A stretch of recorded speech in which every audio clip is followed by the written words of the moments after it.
Hey traders, okay, so here's part two of the desk setup and a lot of questions about the software that I use and some of the specifics about the hardware. So a few things to start off with. Let's start with what's under the desk. And that is, well, some wires and whatnot. But you'll see I've got a couple of the battery backups there. The one on the left is an APC 6 outlet. The one on the right is a slightly beefier 1500 cyber power. So that's definitely what fuels all this. And then just a quick little network switch there. That brings us over to, it's kind of hard to see, that brings us over to the Falcon 52 GT, which is really just a gorgeous unit. I've got the blue coloring and it's a transparent side, which is really very neat. Really minimal, nothing crazy here. I don't have an optical drive or anything. Gosh, that's a little dusty, isn't it? All right, so anyways, really, really pleased with the Falcon. So that's what's underneath the desk. And then we get on top of the desk. I broadcast every single day on the four topics of Forex and futures. And, I take audio really seriously in terms of that's how you all hear my trading ideas. So it's a blue Yeti microphone on a suspension rig, and usually I have a pop filter on there, but that's the audio.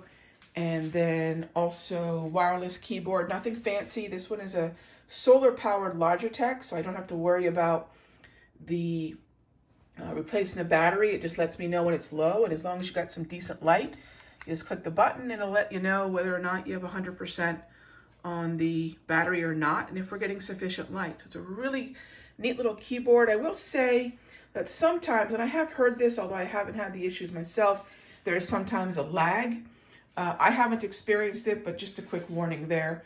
And then lastly, I don't use a mouse, but I use a trackball. And this is also a Logitech with the unifying software, so I don't have to have a whole bunch of different USB ports plugged up with each one of these wireless. One unifying USB takes care of both of these. So I'm a big fan of the trackball, and this has by far been my favorite. It has some different little angle features, so you can kind of angle a little bit differently. So big fan of that. Always some sticky notes. If there's an economic report coming up, I'm going to put a sticky note. It's going to go on the very end of my keyboard so I don't forget that there's something going on. And then nothing wrong with a couple stress balls or something, just something to do. And those are just 2 copper. I love those. All right, so there's that. All right, so let's get into the monitors themselves. These are Philips LED, as I mentioned. I think they're $135 right now. I think I paid $150 for them. And you can see they're a really nice, vivid color. So all of these, except for this one in the corner, which you can kind of see is a little bit muted.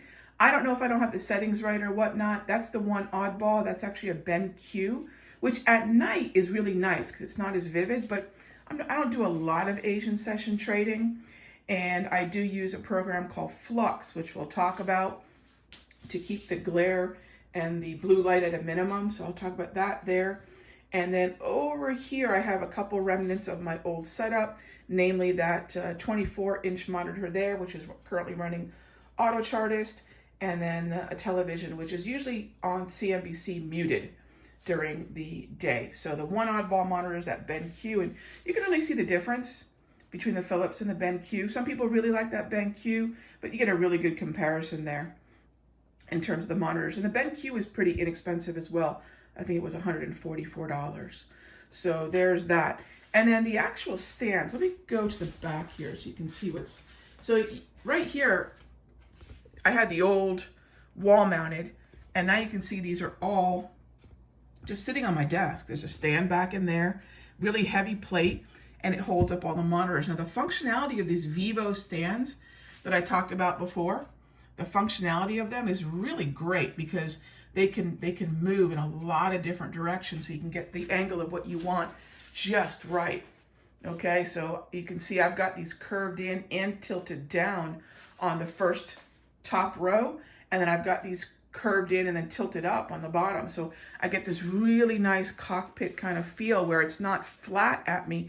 It's actually a very nice, I don't know if it actually really shows all that well, but it definitely allows me to have more of that cockpit feel that I like.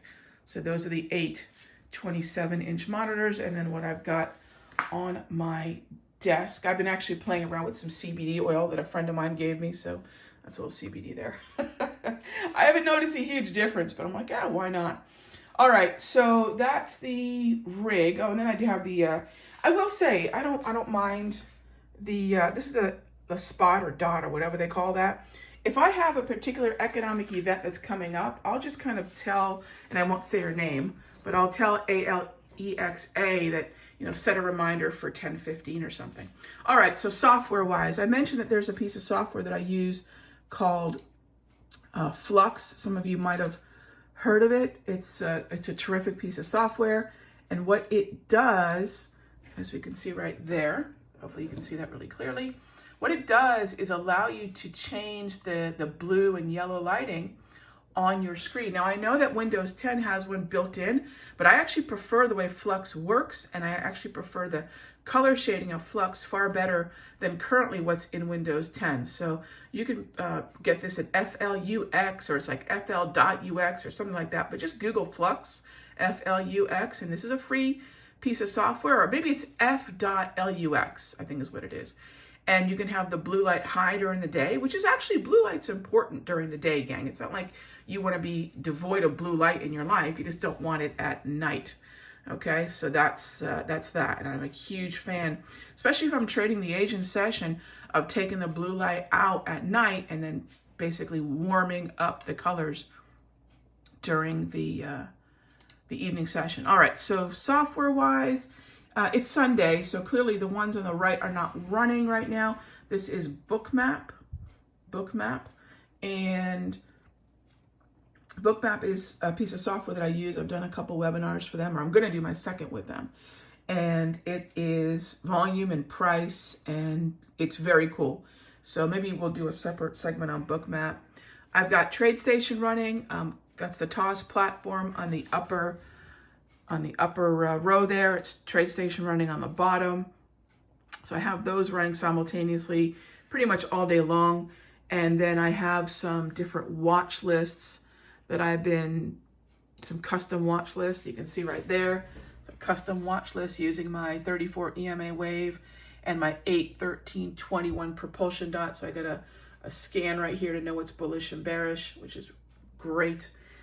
Then I've been playing around with a piece of software called TrendSpider. That's what's up on this top monitor here, top row, upper left-hand corner, and then the aforementioned auto chartist, which I've been a big fan of and don't trade without. So very inexpensive software, by the way, the auto chartist. So I don't have a lot of expensive third-party software, and it's, you know, it's stuff that I think really does make a difference. So Bookmap, Thinkorswim, auto chartist, TradeStation, and I'm experimenting right now with TrendSpider, which I'm really enjoying.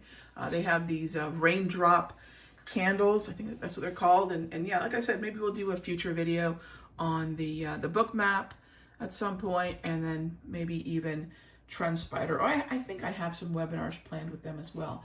All right, what else? That's really it in terms of trading software. There's some other things that I like to run, like Flux. I like another piece of software or service called Focus at Will. I enjoy having that running on my headphones. Speaking of headphones, I'm a huge fan of the Mackie line of speakers and headphones, and I've got both the they're called Creative Live Mackie. I've got the speaker, same company, and oh, those are my salt lamp, my salt balls. All right, so that's really it, gang. That's what's sitting on the desktop. Software that I use, the hardware. It's a 52 GT trading computer from Falcon Computers. That's what, again, that's what this one is right here. And then, as I've mentioned, keep some things on your desk and on your walls that mean something to you. I don't even remember where I got this sticker from, but it cracks me up. Who's got my money? I like that a lot. My mom painted that one for me, and that one for me as well. and a couple of things, you know, just again, things that keep you inspired and focused on your desk, and you know, things that mean something to you. So that's really it, gang. I hope that helps. Keep the desk clear. I'm not great at doing that, that's for sure, but definitely trying with the new setup. All right, until next time.